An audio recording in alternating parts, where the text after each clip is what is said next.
La célébration de la Journée internationale des droits de l'enfant donne aussi l'occasion d'interroger l'opinion nationale sur la perception qu'elle a du texte de la Convention en charge de défendre et de promouvoir les droits de l'enfant.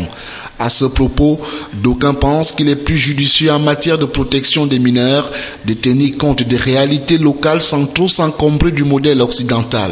On voit le système européen qu'on implique ici en Afrique par rapport à l'enfance. Il ne faut pas taper l'enfant, il ne faut pas brimer l'enfant, il ne faut pas. Ça régresse plutôt la mentalité, ça révolte même la mentalité de nos enfants que nous avons ici au Cameroun. Le système européen ne peut pas l'impliquer ici en Afrique parce que chaque aire géographique a ses réalités. Le rôle du parent étant incontournable en matière d'éducation de l'enfant, l'on ne cesse tout de même de s'en prendre à l'État qui malheureusement est sorti depuis fort longtemps de son statut d'État-providence. Pour protéger les enfants, est-ce que le gouvernement regarde vraiment la situation des parents, sur leur façon de vivre, les salaires, qui peuvent vivre bien et que les enfants aussi vivent bien. Parce que quand le père est malheureux, les enfants sont toujours malheureux partout. Et puisque la manne ne tombe plus du ciel, il revient à chacun d'invoquer le Dieu auquel il croit pour l'encadrement de ses enfants devenus la cible de ces courants porteurs d'idéologies obscurantistes. Les gens sont en train de faire ce qu'ils peuvent pour améliorer la situation, mais ça ne donne pas. Moi, je crois que c'est du pouvoir de Dieu. La célébration de cette journée vient en définitive rappeler à l'humanité entière que l'enfant a des droits, aux adultes d'en garantir le respect.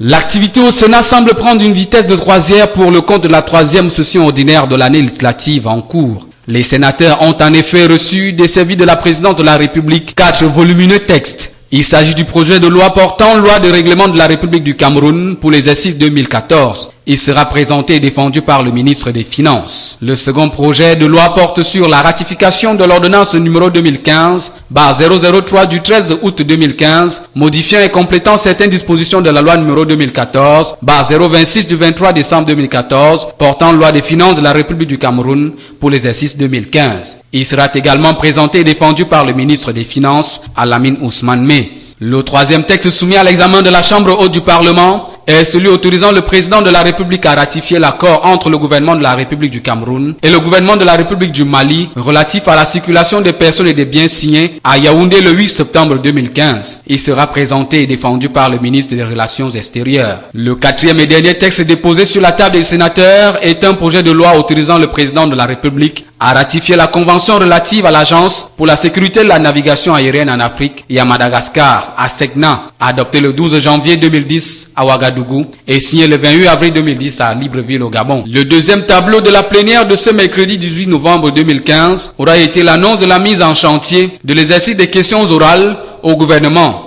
À ce sujet, le président du Sénat, Marcel Nyadji-Fendi, dit avoir accusé réception d'un nombre important de préoccupations de ses collègues sénateurs pour transmission aux ministres concernés, conformément aux dispositions pertinentes de l'article 81 du règlement intérieur du Sénat. Dans le viseur des sénateurs, les ministres de l'éducation de base, de l'environnement, du tourisme, de la justice, de l'agriculture, celui des finances, sans oublier le premier ministre, chef du gouvernement. Il y avait du beau monde au quartier Briqueterie ce 20 novembre 2015. La mobilisation était celle d'un jour de fête. Et tandis que le vendredi est jour de grande prière pour les fidèles musulmans. À tous, le Premier ministre a fait savoir que le président de la République, son Excellence Paul Biya, est attaché à la liberté religieuse. Et la cérémonie en elle-même a commencé par une prière dite par l'imam Cheikh Ibrahim Moussa. Le chef d'État m'a demandé de vous dire qu'il attache un prix particulier à la liberté de religion dans notre pays. Le président vous félicite d'avoir réussi à bâtir une si belle mosquée ici à la Briqueterie. Cette structure que le PM inaugure est construite sur une superficie de 1000 m². Elle est composée d'une mosquée d'une capacité d'environ 3500 places, de 2 endroits d'ablution, d'un forage d'une capacité de 15 000 litres et des toilettes. Fondée en 1952, la mosquée centrale de Yaoundé a été rebâtie en 2007 et il a fallu attendre 9 ans pour que les travaux s'achèvent et qu'on en soit là aujourd'hui. Ceci avec le soutien financier l'amitié d'une famille. Occasion pour Philémon Yan de demander aux fidèles musulmans de faire bon usage de ce joyau architectural.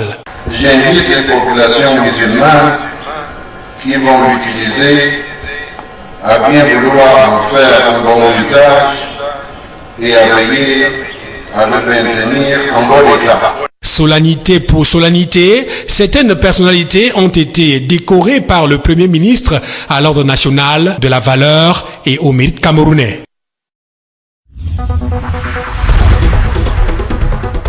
Du 24 au 29 novembre 2015 aura lieu sur toute l'étendue du territoire national la campagne de vaccination contre la rougeole et la rubéole.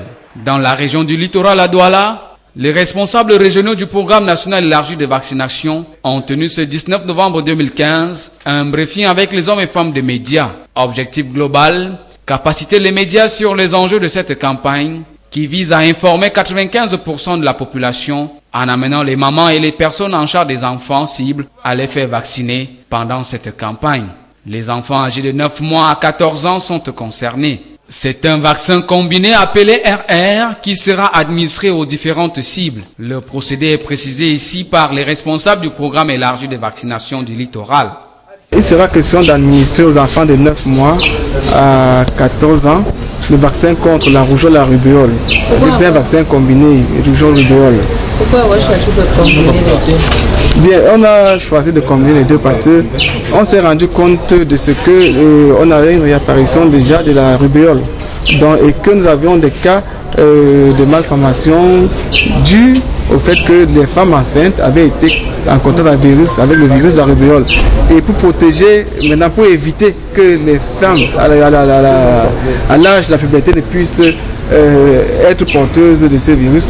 Durant la campagne, 1138 équipes vont sillonner la région du littoral pour convaincre les populations de la nécessité de faire vacciner les enfants et les jeunes filles avant l'âge de la puberté pour que la rougeole et la rubéole disparaissent du Cameroun. Le lancement de la campagne de vaccination pour la région du littoral est prévu le 24 novembre 2015 à l'école publique de Nouvelle Aviation.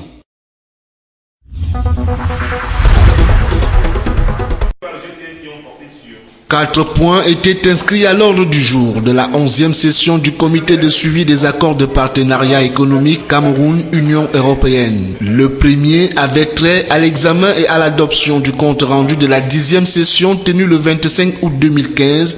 Le second était relatif à l'état d'avancement des travaux au sein des groupes techniques.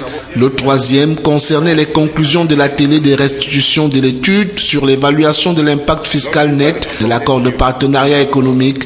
Et le dernier portait sur le compte rendu de la 36e session du comité régional de coordination des négociations des mêmes accords en Afrique centrale. À la lumière des débats menés pendant les travaux, lesquels débats avaient pour fil d'Ariane la maturation des projets, il ressort des données collectées auprès des administrations camerounaises que des projets en attente de financement dans le cadre de ces accords représentent une enveloppe globale de plus de 700 milliards de francs CFA. Les membres du comité suggèrent d'ailleurs aux autorités camerounaises de bien vouloir proposer aux partenaires européens l'ouverture des négociations bilatérales sur le volet développement au regard du paquet critique de projets matures déjà disponibles.